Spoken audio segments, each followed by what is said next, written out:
The consciousness hierarchy finally explained: monad, spirit, soul, and ego. The structure they never taught you. Many people speak about soul with reverence and spiritual terminology. Others speak about spirit as if it were the same thing with different words. Few actually comprehend the fundamental difference between these levels. And almost nobody organizes this information in a clear, structured, accessible way. Without proper hierarchy, there is only confusion and spiritual bypassing. Without understanding the levels, you cannot identify where you are operating from. Without this map, your spiritual journey becomes aimless wandering through concepts. Today you will understand the traditional structure of consciousness as taught in ancient mystery schools. This is not New Age invention or modern spiritual marketing. This is the framework that serious esoteric traditions preserved for thousands of years. The structure that allows you to navigate consciousness with precision and clarity. The hierarchy that, once understood, reorganizes your entire inner experience. At the highest accessible level exists the monad, the indivisible unity, the source of your divine spark. Below that operates spirit, which is the monad's luminous individual expression in consciousness.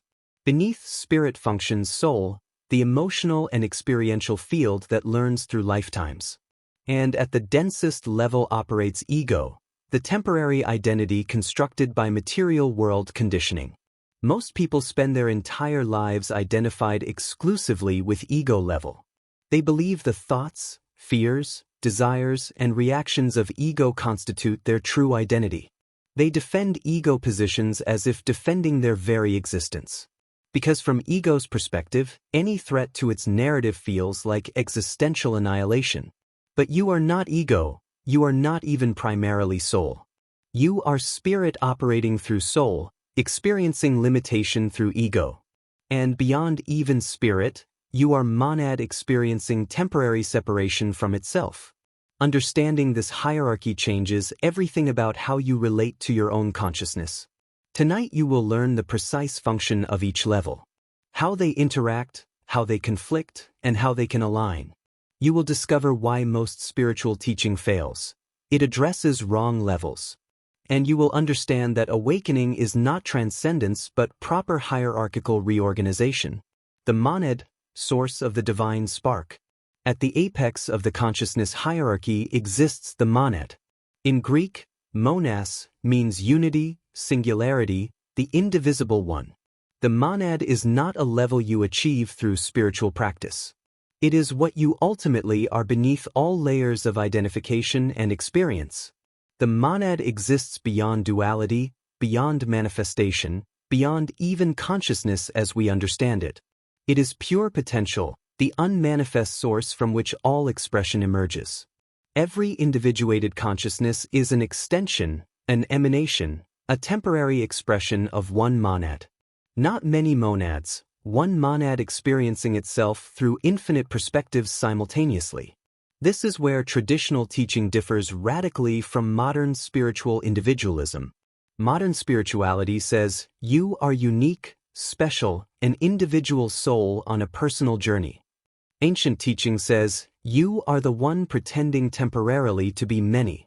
The difference is not semantic, it is foundational to how you approach consciousness work. When operating from monad-level awareness, there is no separation between self and other. Not as belief or philosophy, but as direct experiential reality. What appears as another person is the same monad looking back at itself through different form.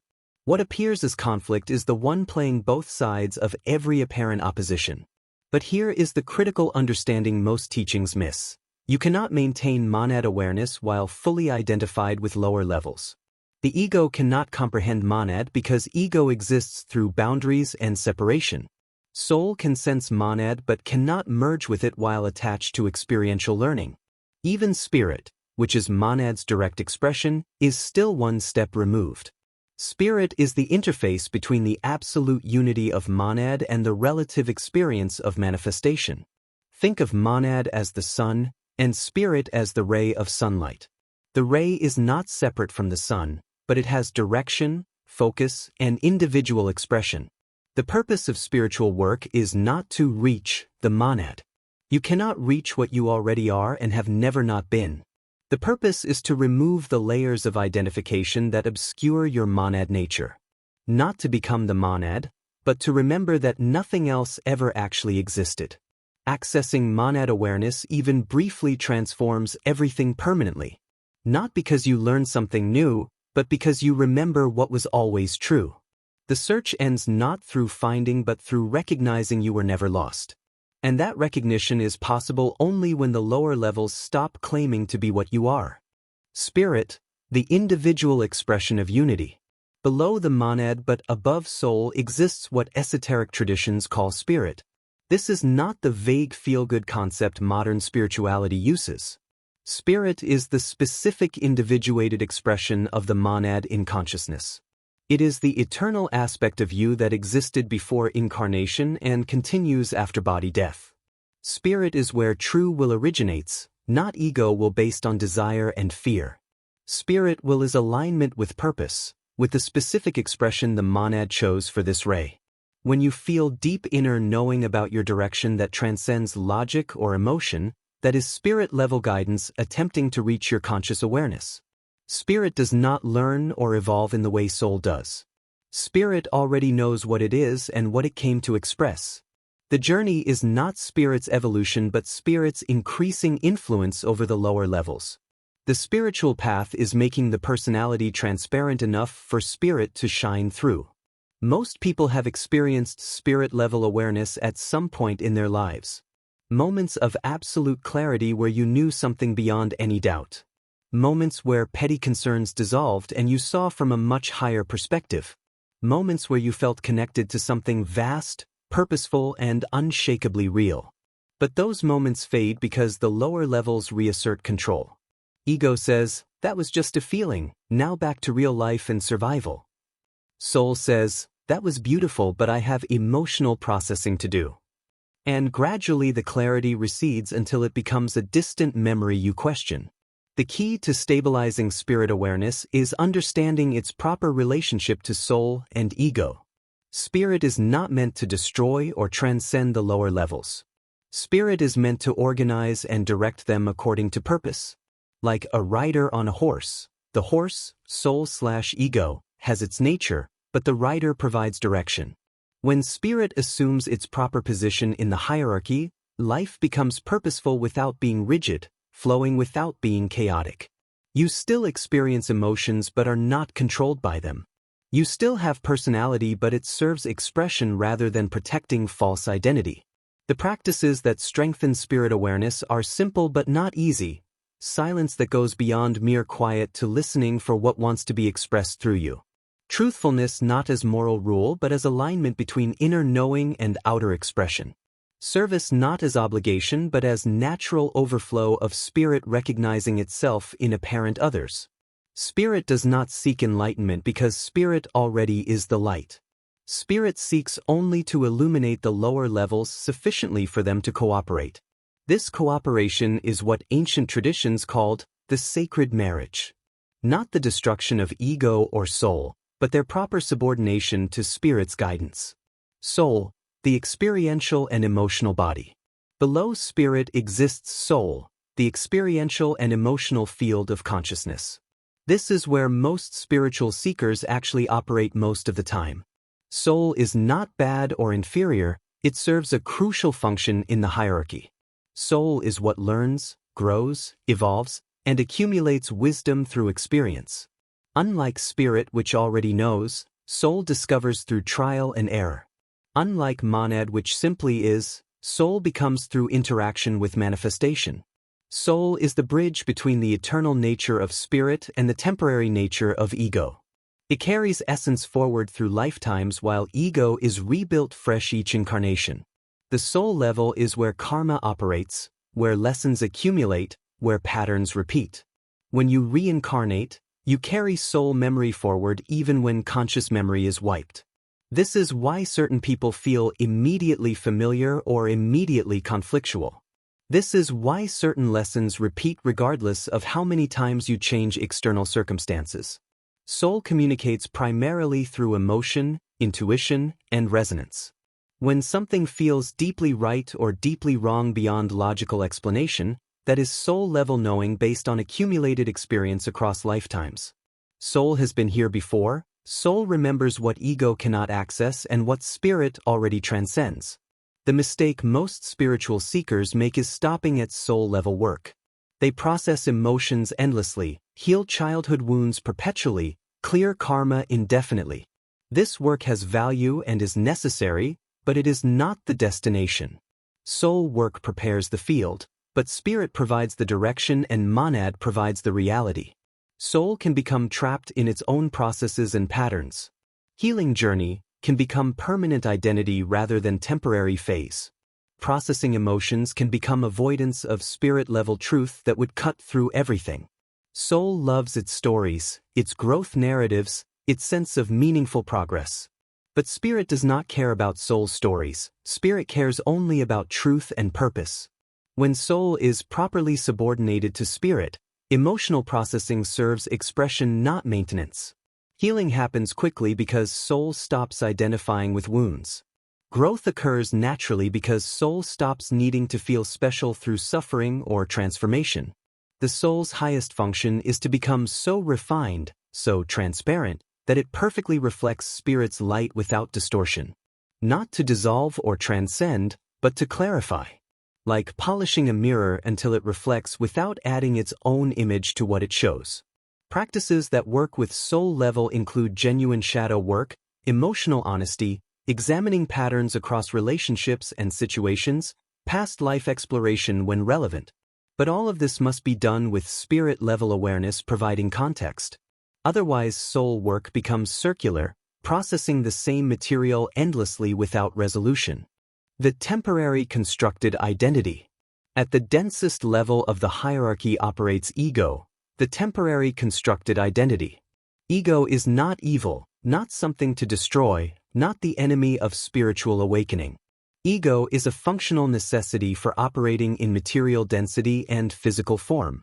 Without ego, you could not maintain individual perspective or navigate material reality. Ego is constructed primarily from three sources during early development: biological survival programming, social conditioning from family and culture, and psychological adaptation to early childhood circumstances and traumas. By the time you reach adulthood, ego is a complex web of beliefs, reactions, defenses, and identities.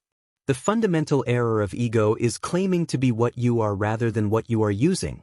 Ego believes it is the conscious experiencer, the decision maker, the self. From ego's perspective, threats to its beliefs, positions, or identity feel existentially dangerous. This is why ego fights so hard to maintain its narrative even when that narrative causes suffering. Most people operate almost exclusively from ego level their entire lives. They believe their thoughts are their thoughts, their reactions are their reactions. They defend positions that were installed by conditioning as if they chose them freely. They experience emotional patterns as who they are rather than programs running in the background. This is not condemnation, this is description of how the system is designed to function. Material reality requires stable individual perspective to experience separation and consequences. Ego provides that stability by creating strong identification with body, mind, and personal history. The problem is not that ego exists but that it occupies the throne meant for spirit. When ego dominates the hierarchy, life becomes reactive, defensive, and suffering-based. You respond automatically to triggers installed decades ago. You pursue goals that were never actually yours but absorbed from environment. You defend against threats to an identity that you never consciously chose to construct. But when ego is properly subordinated to soul and spirit, it becomes incredibly useful. Ego's organizational capacity, its survival intelligence, its social navigation skills all serve the higher levels rather than protecting false identification. The personality remains but becomes transparent to purpose rather than opaque with defense. The spiritual path is not killing the ego, it is reorganizing the hierarchy. Ego does not need to die, it needs to stop pretending to be what you are. When you observe thoughts without identifying as the thinker, when you notice emotions without believing you are the emotion, that is ego beginning to recognize it as an instrument, not the instrumentalist. This recognition does not happen through force or spiritual violence against yourself. It happens through patient observation, through questioning assumptions, through catching yourself in automatic patterns and choosing differently. Over time, identification loosens naturally and higher levels can assume their proper positions. The ego's highest function is to serve as skilled vehicle for spirit's expression in matter. A well-functioning ego is not spiritually bypassed but spiritually organized. It maintains healthy boundaries, communicates clearly, navigates social reality effectively. But it does all this in service to something larger rather than self-protection of false identity. Reorganizing the hierarchy, the actual path. Now that you understand the 4 levels, the question becomes practical. How do you reorganize this hierarchy so spirit guides rather than ego controlling? This is where ancient tradition provides clear methodology that modern spirituality often lacks. The path is not transcendence of lower levels but proper ordering of all levels. First, recognition that you are currently operating primarily from ego or soul level. This is not failure, this is starting point for everyone in material incarnation. Most spiritual seeking begins when soul starts questioning ego's automatic patterns. The restlessness you feel is soul saying, there must be more than this reactive existence. Second, deliberate cultivation of observer awareness, what traditions call the witness. The witness is the aspect of consciousness that can observe thoughts without being thoughts, that can notice emotions without being emotions, see patterns without being patterns. The witness is the first stable access point to spirit-level awareness while still in form. Meditation is not about peace or bliss, though those may arise as side effects. Meditation is about strengthening the witness, the observing awareness. Every time you notice, I am thinking, rather than being lost in thought, that is the witness establishing itself, that is spirit beginning to organize the hierarchy. Third, ruthless honesty about where your actions originate from. When you make a choice, ask, is this ego protecting itself? Is this soul processing emotion? Or is this spirit expressing purpose? Most people discover that 95% of their actions are ego maintenance and soul processing. This discovery is not cause for shame but for clarity. You cannot change what you cannot see. The more honest you become about which level is actually operating, the more choice you gain about which level you want to empower. Fourth, deliberate practices that strengthen spirit access. Periods of silence where you listen for what wants to emerge rather than thinking at consciousness. Truthful speech even when it costs something socially or emotionally. Acting from inner knowing even when you cannot logically justify the choice. Service not as should but as natural expression of recognizing others as self. Fifth, understanding that reorganization happens gradually, not instantaneously. Ego has been in control for decades, it will not abdicate overnight. Soul has patterns built over lifetimes, they do not dissolve with one insight. But every moment of witness awareness, every choice from spirit level, strengthens the proper hierarchy. The goal is not perfection but direction, not permanent enlightenment but increasing alignment. Some days ego dominates, some days soul processes intensely, some days spirit shines clearly. This is natural and acceptable. The path is not linear progression but spiral deepening. What changes is that you increasingly recognize which level is operating and can choose to shift. Eventually a tipping point occurs where spirit guidance becomes the default rather than exception. Ego still functions but in service rather than control. Soul still experiences but transparently rather than opaquely. And monad awareness becomes accessible not as peak experience but as background recognition. This reorganization is what traditions called enlightenment, awakening, realization, liberation. Not as dramatic event but as natural result of proper hierarchical ordering. The kingdom of heaven is not achieved, it is recognized when the false king abdicates the throne, carrying purpose and will. Soul as experiential field accumulating wisdom through lifetimes and emotional processing. Ego at the base as temporary constructed identity necessary for material navigation. The modern confusion exists because these levels are conflated and their proper relationship misunderstood. Most people operate primarily from ego defending false identity or soul processing endless emotion. The spiritual path is not destroying lower levels but reorganizing hierarchy so spirit guides. When ego dominates, you live reactively. When soul dominates, you process perpetually. When spirit leads, you express purposefully.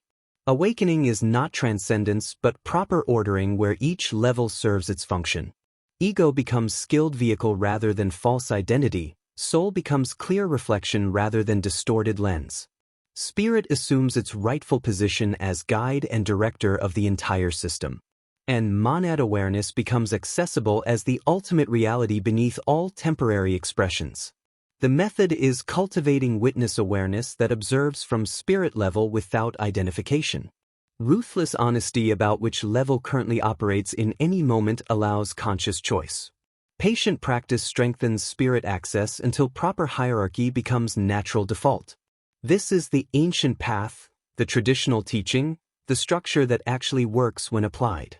If these words provided clarity where previously there was confusion, if the hierarchy suddenly makes sense of your inner experience, comment, "I see the structure," below to anchor this understanding. Your recognition strengthens your own reorganization and helps others find this framework. Share this with anyone struggling to understand the difference between ego, soul, and spirit. They need this map to navigate their own consciousness with precision rather than vague concepts.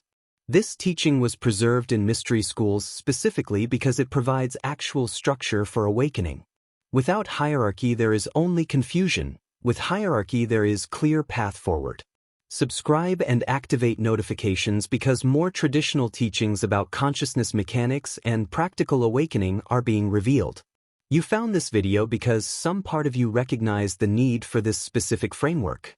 The confusion you have felt is not your failure but lack of proper teaching about how consciousness actually functions. Honor this recognition by implementing what you now understand. Begin observing which level operates in each moment of your day.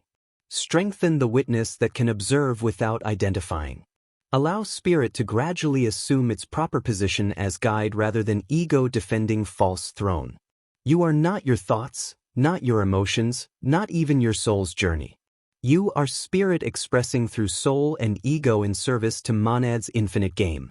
The hierarchy exists whether you understand it or not. Understanding it allows conscious cooperation with what you actually are. Welcome to clarity, to structure, to the traditional path that actually leads somewhere.